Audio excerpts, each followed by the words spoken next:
Assalamu alaikum. Today I'm going to take on this big mission.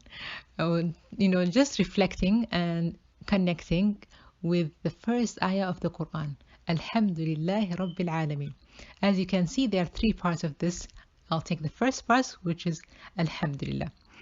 Alhamdulillah, it's a great word, subhanAllah. Like, it has such a beautiful meaning. Because Alhamd in the Arabic language has two meanings within it. The first meaning is all praise, and the second meaning is all thanks. So what we are saying, basically, all praise and thanks are belong to Allah subhanahu wa ta'ala.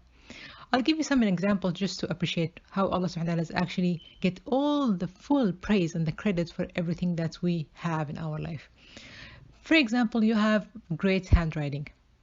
Okay, so now subhanallah, Allah gave you this brain, this instinct about like artistic instincts. He gave you your hands to write with it. He gave you the pen, and somebody made that pen, so he created that brain that made that pen as well. He gave you your parents, that they bought you that pen. So just think of this, subhanAllah, you are absolutely immersed in the ni'mah and the blessing of Allah subhanahu wa ta'ala at every given moment. Every given moment, subhanallah. If someone just walks in your room and just hands you $100, you will be so happy with that person and love him forever. Because he just suddenly gave you something. Allah has been giving us so many things without even deserving them. We don't even deserve them. What did we do to get all these things, subhanallah? He just gave them before we even deserve them. Subhanallah, so it's just amazing. Just think of that, how much you are actually blessed by Allah subhanahu wa ta'ala, and be as grateful to Him. When you say Alhamdulillah, mean it and think of it and reflect, inshallah. Second word that here I want to mention, it's the word Rabb. The word Rabb, it's a beautiful meaning in Arabic. Rabb has of course, the Lord. That's the first meaning. So the master, like that you can say. And then the second meaning, which is my favorite meaning to be honest with you, is the caregiver.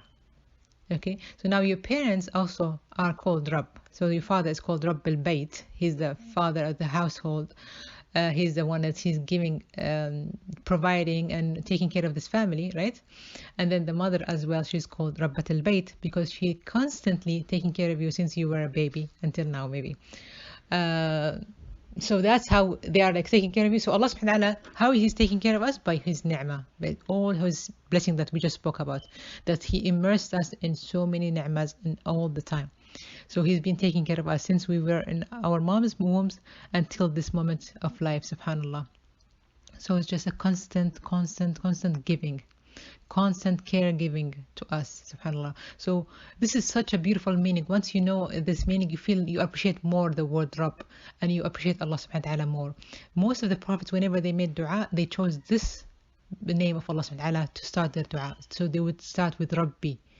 Okay, and I don't want to give you examples now, so it won't be long, but if you search on Quran, inshallah, you will see lots of Rabb in there. Whenever the dua comes from prophets. The last word is العالمين, and العالمين means the plural of word. So now not only one word, we have words. Okay, so there is like the scholars say, like, the words of people, jinn, and then they have you have animals kingdom, and then within the animals kingdom there are so many type of animals and birds and all that. SubhanAllah, so many words there.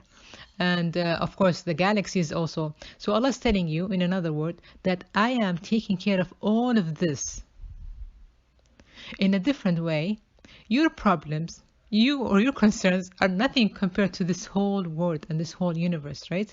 So just depend on Allah subhanahu wa ta'ala and give Him everything that you have, or your concerns, share with Him, and believe me, it's just nothing for Him to take care of you and take care of your problems with all that vast kingdom that He has.